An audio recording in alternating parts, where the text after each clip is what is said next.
Caldo de Cultura de hoje, conheça o trabalho da editora da UFPR. O professor Luiz Bueno fala sobre as publicações que vêm aumentando a visibilidade da editora em todo o país. No estúdio, uma entrevista com Vadeco sobre o álbum O1, o primeiro da banda Vadeco e os Astronautas.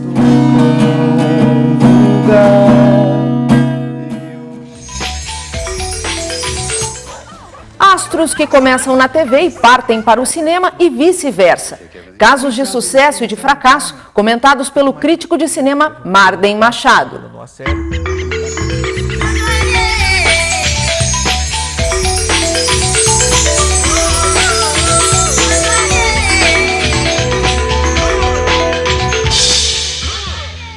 Olá! A editora da UFPR completa 20 anos em 2007. Nascida para divulgar o conhecimento científico e cultural produzido pela Universidade Federal do Paraná, ela ampliou a atuação ao longo do tempo, publicando obras de outros segmentos e, mais recentemente, traduções. O Caldo de Cultura visitou a editora e conversou com o diretor, o professor Luiz Bueno, sobre novos lançamentos e futuros projetos.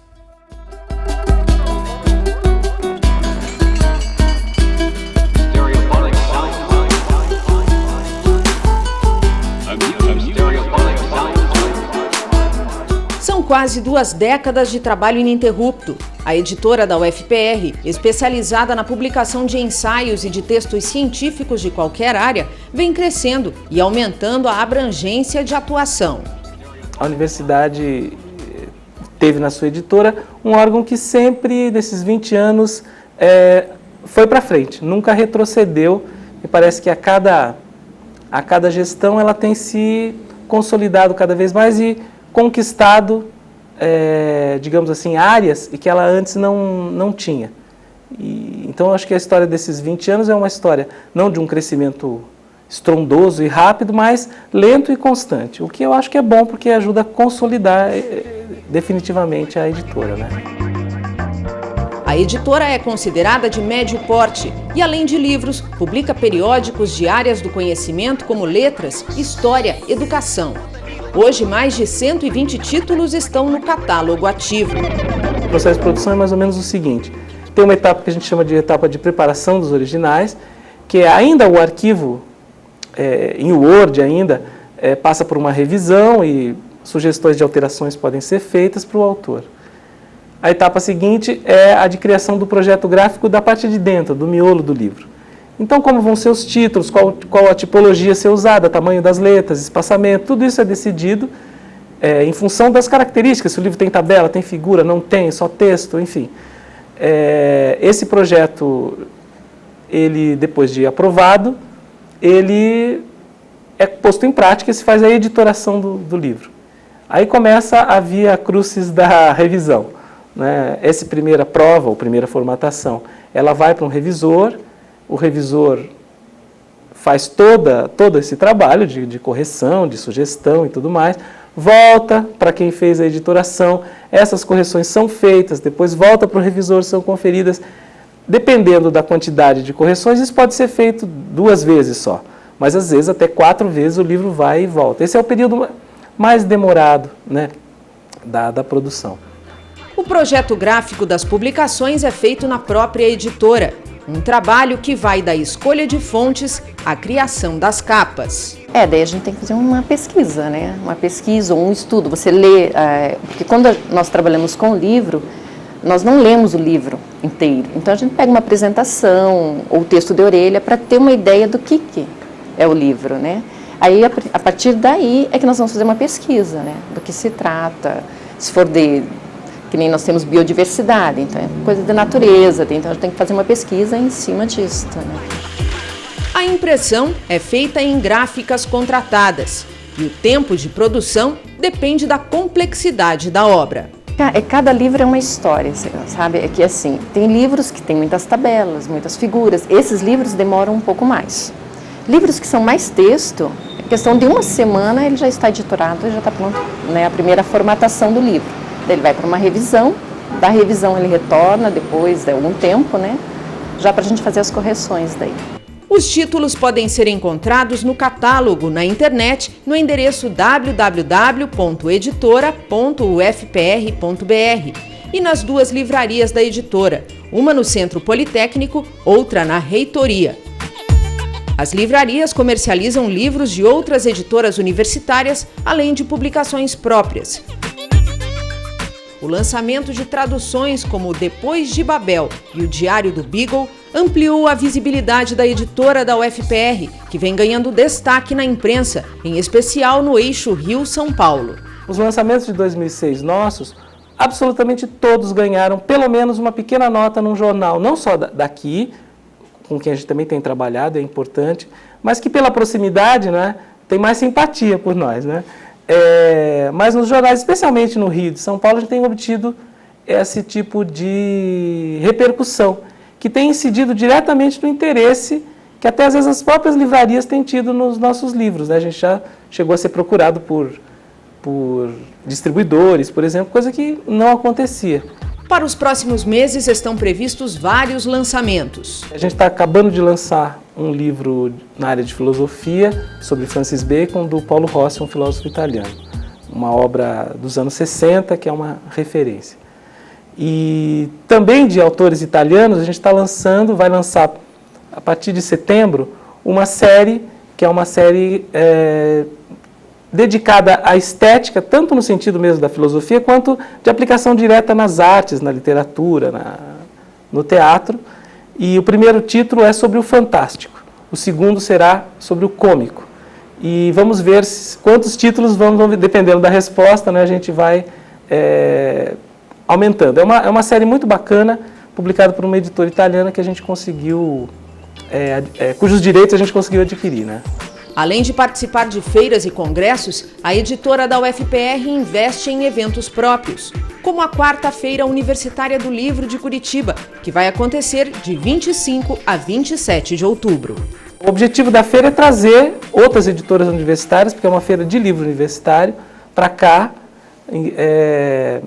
para que o nosso aluno, o nosso professor e a comunidade como um todo possa usufruir de descontos e ter os livros, né, que às vezes a distribuição nem sempre alcança todo mundo. Esse ano a gente esperamos estar lançando a própria agenda lá e estamos vendo com as outras editoras se alguém vai fazer lançamentos, mas a ideia é que a feira dure 3 dias e haja alguns lançamentos, pelo menos, nesse período.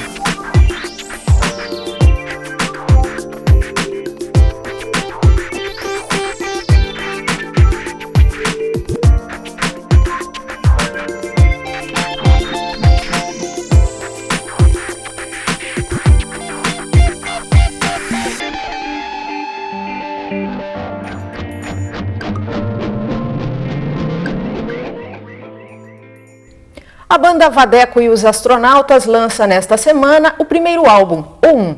O disco traz 13 músicas compostas ao longo dos 6 anos de existência do grupo. Vadeco está aqui no estúdio para falar do trabalho e da trajetória junto aos Astronautas. Vadeco, obrigada pela presença. Obrigado. Como é que surgiu O1 e que significados tem esse nome? O1 é o nome do disco e ele foi uma sugestão do nosso programador visual, Aloysio Barbosa. E a gente discutindo em relação aos significados do nome O1, a gente chegou em 3 conclusões. O1 tem 3 letras e a gente tem 3 referências, né? Então, O1 seria o primeiro disco, o primeiro disco. Tem uma referência com uma relação com o ON, que seria o som do nada, que precede o universo. Afinal de contas, esse disco é o que precede o nosso universo. E tem uma ligação também com a linguagem binária, o 0-1, que é a base da revolução tecnológica que a gente vive no momento. Então, eu acho que ele tem um significado pessoal para a banda, ele tem um significado universal e ele tem um significado histórico, assim, também, no sentido de que a tecnologia, o momento tecnológico que a gente vive, com certeza, no futuro vai ser colocado como uma transição de idades e de períodos, né? Eu acho que é mais ou menos por aí. E assim, 13 músicas, essas 13 músicas foram sendo compostas durante a trajetória desses 6 anos do grupo ou são composições mais recentes? Até mesmo porque uma delas já está num filme, né? Faz parte do Poeta, do Paulo Munhoz. Ele foi, boa parte, metade do disco, acho que dá para dividir assim, metade do disco são composições que a gente já tinha, que eu já tinha feito, que a gente já tocava e que o público conhece. Durante o processo de produção do disco, começaram a aparecer algumas músicas novas, assim, e daí a gente resolveu gravar. Algumas a gente era obrigado a gravar porque eram músicas que pediam pra gente, por favor, grave, deixe a gente andar e sobreviver sozinhos. E em contrapartida tem aquelas músicas que você acaba de fazer, que você está com muita vontade de fazer, muita vontade de gravar, e daí a gente gravou. Então é metade de músicas antigas, metade de música nova. Como é que acontece a troca entre os integrantes do grupo de informações para a constituição de um trabalho como esse, até mesmo porque cada um contribui com as suas referências? Como é que isso acontece? Bom, eu componho as músicas, eu sou compositor, e a gente faz um trabalho, é muito bacana esse disco, falando do disco, assim, né? Não falando do show, falando do disco, esse disco tem a participação de um monte de gente.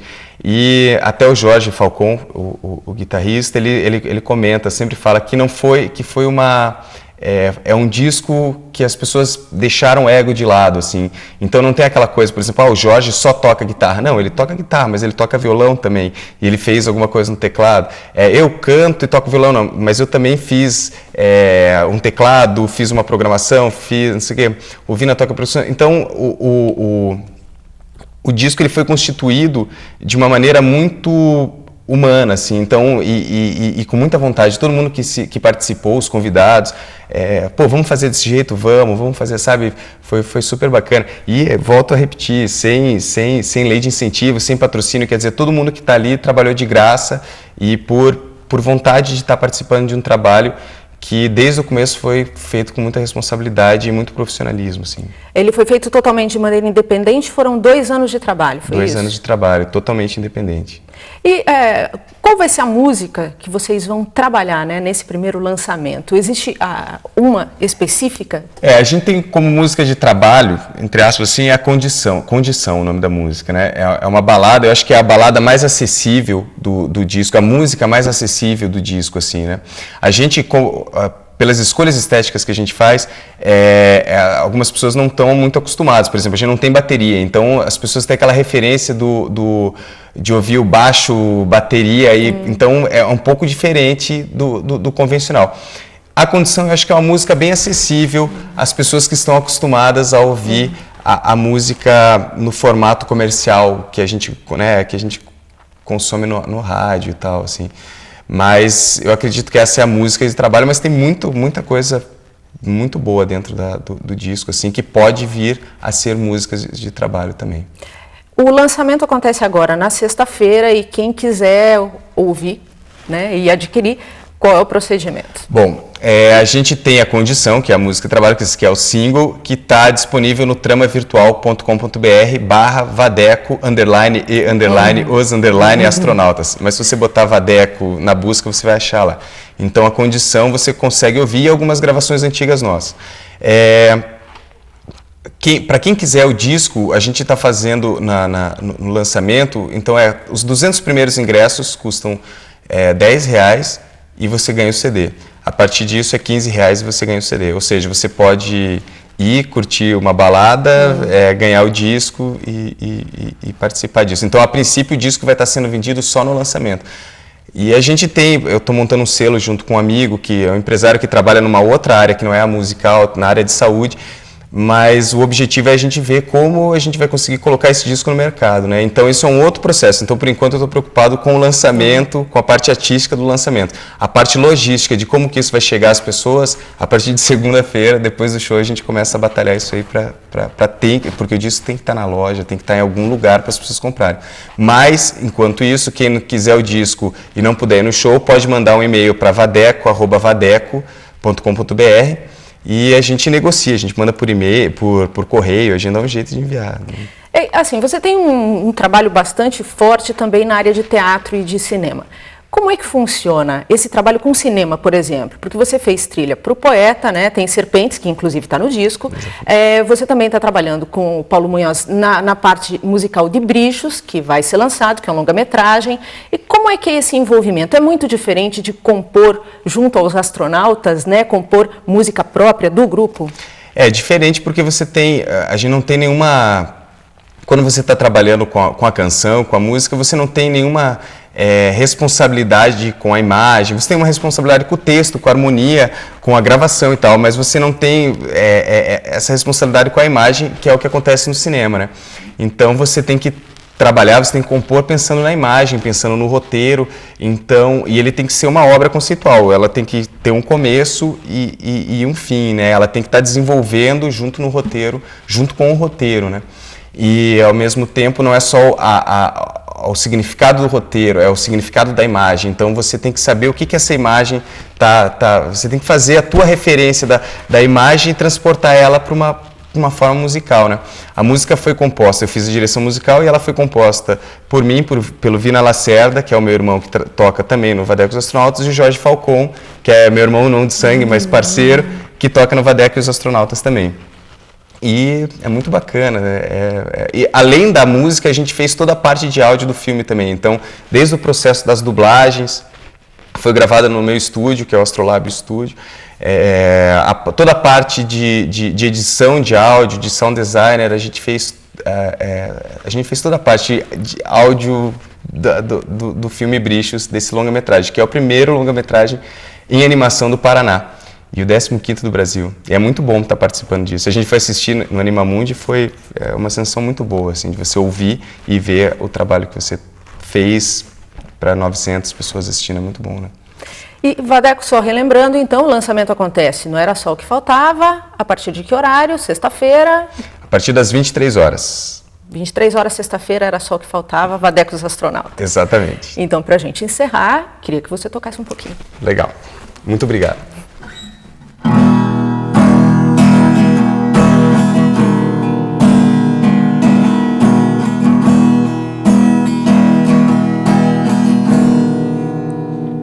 A intenção de ter você agora, eu hoje jogo fora.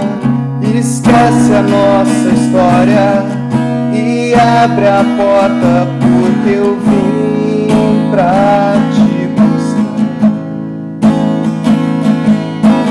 Vim pra te buscar. Se é ilusão ter você agora, ponho-me a ir embora. Esqueço a nossa história e fecho a porta, porque eu vim pra te buscar e te levar. Tens que aceitar que a vida é um tanto longa.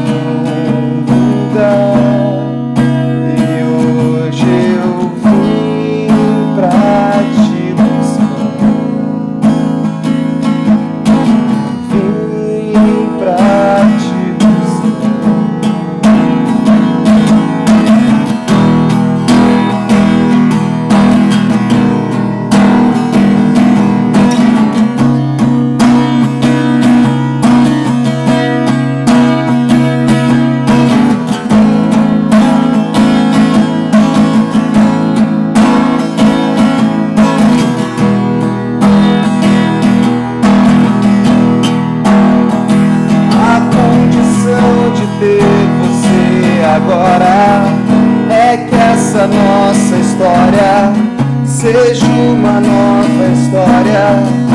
Esquece a porta, porque eu vim pra te buscar e te levar. Tens que aceitar que a vida é um tanto longa.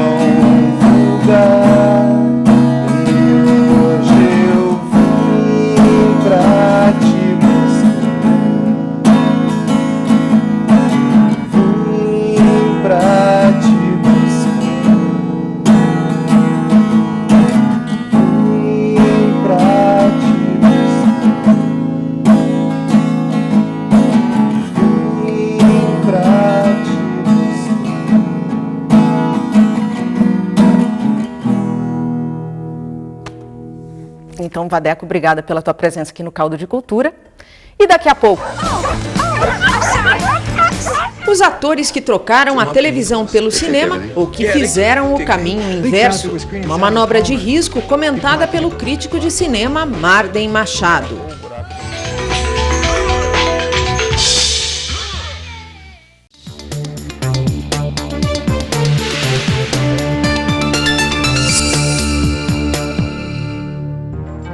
Extrema insegurança, incertezas em relação aos exames, temores frente à gravidade da doença, dúvidas quanto à duração do tratamento, medo da internação. O contrário disto seria o paciente receber atendimento global integrado, deixando de ser rotulado pelo nome da doença de que é portador, para ser tratado como um ser humano que tem história de vida, de emoções, de alegrias e de tristezas. Fruto desta reflexão, surgiram programas como o Amigos da Leitura, que junto com outras atividades humanizantes, contribui para melhorar o atendimento integral do paciente. A leitura pelo prazer que traz e pela situação de intimidade que gera. Leva o paciente a pensar em coisas e fatos diferentes da situação geradora de tristezas, medos e angústias.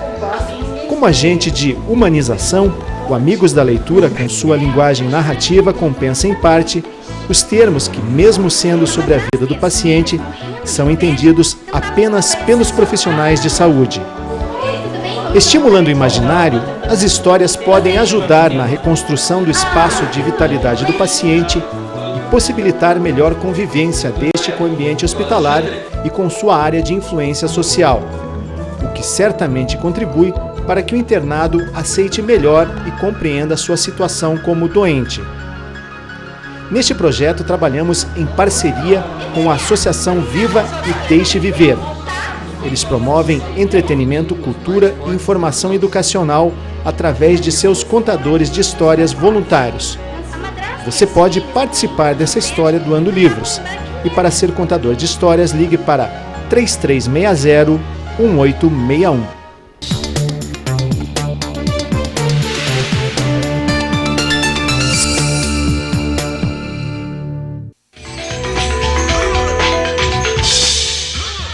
Algumas experiências bem-sucedidas, outras nem tanto. O que faz um ator obter sucesso na TV e não no cinema? A passagem de atores da telinha para a telona e vice-versa é o assunto de hoje de Marden Machado. Qual é o segredo para ser bem-sucedido nas duas áreas? Olha, o segredo é sempre bom senso e escolher bem onde está se metendo. Existem muitos atores que se deixam levar pelo sucesso rápido, fácil e tudo, e terminam aceitando qualquer coisa, não tem um critério mais apurado nos papéis que escolhem, e isso tanto para TV como para cinema é fatal. E na história do cinema temos vários exemplos bem-sucedidos. Um deles pode ser o Johnny Depp, que começou aí, para quem lembra, com Anjos da Lei. Olha, já faz uns bons 20 e poucos anos, quem não lembra Johnny Depp, começou fazendo... Era uma turma de jovens detetives, meninos assim de rua, envolvidos em pequenos delitos, que um policial recolhe, treina, e eles passam a atuar a favor da lei. No Brasil era Anjos da Lei, porque eram todos rostos assim bem bonitinhos. O Johnny Depp teve tudo para se tornar mais um rostinho bonito. Só que ele abandonou a série, no auge da série, que já foi uma decisão bastante arriscada, porque você nunca sabe o que vem na sequência, né? Ele poderia ter perdido a sobrevivência dele até. Mas ele começou fazendo justamente um tipo de filme que é bem estigmatizado. Ele participou do primeiro A Hora do Pesadelo. Para a felicidade dele, a série vingou e fez bastante sucesso, e ele não se deixou levar pelo aquele sucesso momentâneo que ele tinha tanto na TV como teve com esse filme. Ele começou a fazer opções mais arriscadas. Se aliou a diretores ditos malditos, como Tim Burton, o Hermé Kusturica e outros diretores que estavam surgindo naquele período, e fez algumas obras consideradas radicais, experimentais, alternativas, e foi moldando a carreira dele por esse caminho. Nunca fez concessões à indústria. Hoje é o Johnny Depp, reconhecidamente um grande ator e tudo, apesar de fazer filmes do circuitão, como Piratas do Caribe, mas ele fez por outros motivos, não por conta da grana nem da exposição. conseguiu trilhar a carreira dele, não voltou mais à TV, mas se firmou como um grande astro do cinema. No caminho contrário, a gente tem, por exemplo, o Charlie Sheen, que começou no cinema e migrou para a televisão. O Charlie Sheen vem de uma família de atores, o pai dele trabalhou muito em cinema e principalmente em TV, o irmão dele também, e ele começou com uma turminha de jovens atores, na mesma época que Tom Cruise, o próprio irmão dele, Emílio Estevez, Rob Lowe e vários outros. Era chamado até a turma dos pirralhos, porque eram todos na faixa de 14 até 19 anos e todos fazendo um tipo de filme que fez muito sucesso no início dos anos 80. Só que ele ficou um pouco estigmatizado com aquela imagem do bonitinho e tudo. Foi mantendo esse papel por um certo tempo. Depois teve problemas pessoais e tudo que detonaram um pouco a carreira dele no cinema e ela entrou em declínio. Até que ele achou um porto seguro na TV, migrou para a TV, teve a felicidade de, apesar de ele ter entrado numa outra série, Spin City, substituindo o Michael J. Fox, que é um outro exemplo, que teve um problema de Parkinson e abandonou a série, ele tapou o buraco do Michael J. Fox, mas conseguiu manter a série por mais 2 temporadas, depois estrelou uma outra série, que ainda está passando, Two and a Half Men, seria 2 Homens e Meio, porque ele divide um apartamento com o irmão e com o sobrinho, daí o 2 Homens e Meio, e a série vingou, está fazendo sucesso e ele teve uma sobrevida na televisão. A gente tem também aí Sarah Jessica Parker, mais ou menos no cinema, extremamente bem com Sex and the City, e voltando para o cinema também de uma maneira mediana. É por aí? A Sarah Jessica Parker desde o começo era aquela loirinha, bonitinha, que se vestia bem, ou às vezes nem tanto, e burrinha. Fez muitos papéis nessa linha, até o estouro com Sex and the City, quando ela foi para a TV, com uma proposta até muito ousada, mas teve a felicidade de fazer isso na TV a cabo americana. Aqui no Brasil ela foi exibida em sinal aberto também, mas lá foi na TV a cabo. E além de toda essa questão da loura, inteligente, bonita, emancipada, liberada, ela sempre se vestiu muito bem. Virou até uma espécie de consultora de moda. O que ela vestia na série era sucesso absoluto, publicou livros e tudo, mas quando a série acabou, a volta dela para o cinema não conseguiu fugir, com exceção de Tudo em Família, que ela tem um papel um pouquinho diferente, os outros trabalhos dela todos é um misto da loura burrinha que ela fazia no começo de carreira, com a loura não tão burrinha, mais sofisticada, que ela fez em Sex and the City. É comum essa irregularidade nessas mudanças, porque essa mudança de cinema para TV ou de TV para cinema contém aí riscos, né? São 2 meios bem diferentes. A TV tem a questão da instantaneidade, a exposição é muito maior do que o cinema, porque ele chega na tua casa. Se ele tem a felicidade de escolher bem um papel e participar de uma série que funciona, que dá certo, o caminho está bem sedimentado e se ele souber conduzir bem a carreira a partir daí, ele tem tudo para retomar o sucesso, o poder, que no final das contas é o que todos querem, ter o poder de poder gerir melhor suas carreiras. Um outro exemplo de cinema migrando para a TV que funcionou é o Kiefer Sutherland, que começou muito cedo no cinema, fez alguns trabalhos bem interessantes, mas depois caiu no lugar comum, fazendo papel de bandido, de psicopata, etc. Ficou muito estigmatizado com isso. Até que surgiu Jack Bauer na vida dele, na série 24 Horas, que foi um sucesso estrondoso. Hoje ele é dono praticamente do Jack Bauer, porque ele é o produtor e ele é que decide tudo sobre a série. E ele voltou a fazer cinema, mas papéis bem pontuais, bem pequenos, e está tendo um pouquinho mais de critério. Não é ainda o que eu considero o melhor critério, mas pelo menos não está fazendo tanta tranqueira como ele fez algum tempo atrás. Agora, o melhor exemplo que eu posso ver nessa migração televisão-cinema é indiscutivelmente o George Clooney, que começou em televisão, fazendo muitos telefilmes, fazendo aquelas novelas americanas, papéis pequenos e tudo. Teve a felicidade de ser escalado para uma série que ninguém acreditava na época, mas se transformou num grande sucesso, que é o Plantão Médico, o ER. Mas ele não se acomodou com o sucesso da série, era a figura mais querida, mais requisitada, era o mais bonito do elenco e tudo. Ele soube aproveitar essa fama instantânea que ele obteve, abandonou a série no auge do sucesso, no final da 4ª temporada, migrou para o cinema, mas soube usar bem a estampa dele em comédias românticas acima da média, mas principalmente como produtor. Se aliou ao Steven Soderbergh, montaram uma produtora, a Sector 8, produziu filmes de sucesso e filmes também engajados. E esse ano ganhou Oscar, foi indicado, tem um filme que ele dirigiu que é muito bom, Boa Noite, Boa Sorte. Então ele talvez seja o melhor exemplo dessa transição.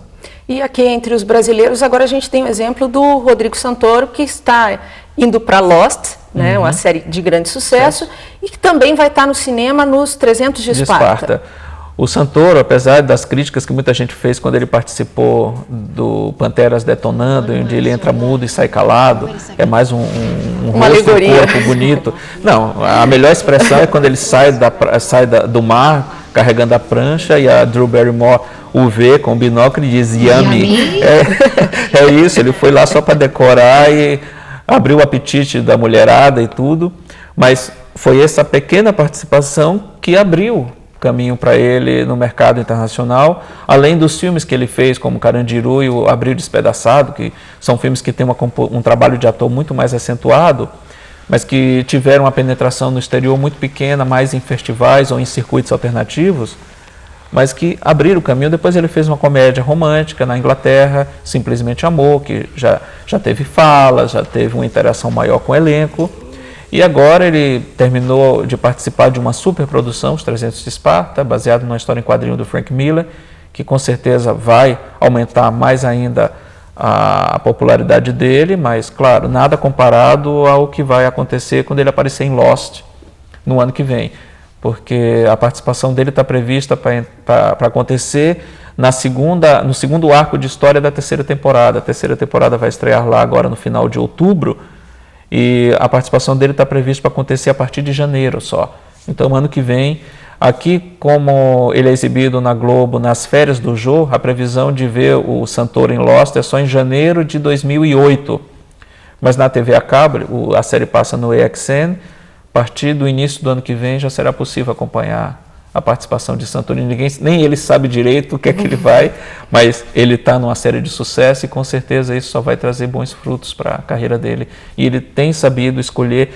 Eu chegaria até ao exagero, mas não é tão exagerado assim, de fazer um paralelo da carreira do Santoro com a do Johnny Depp. Ele sempre foi muito criterioso na escolha dos papéis, e mesmo em papéis pequenos se percebe depois que ele fez a escolha certa.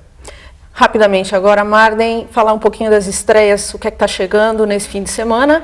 Temos um filme inspirado em videogame, O Segredo de Silent Hill, e temos um outro que dizem que é muito bom. Infelizmente eu não pude vê-lo ainda, mas pelo trailer e pelo que eu já li sobre, o filme promete, até porque trata de um assunto polêmico, que é Obrigado por Fumar, que fala do mundo dos lobistas da indústria de cigarros. Então, para quem viu O Informante e gostou, essa é a chance agora de ver o outro lado.